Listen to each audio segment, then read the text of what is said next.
जगत को करिछि बणा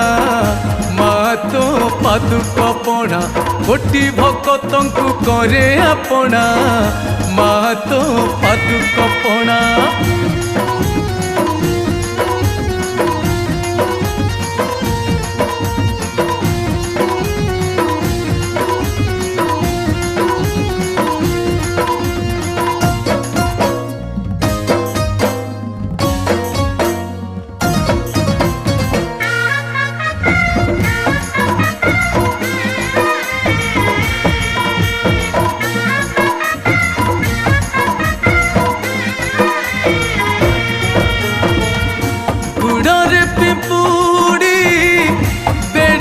भोली माँ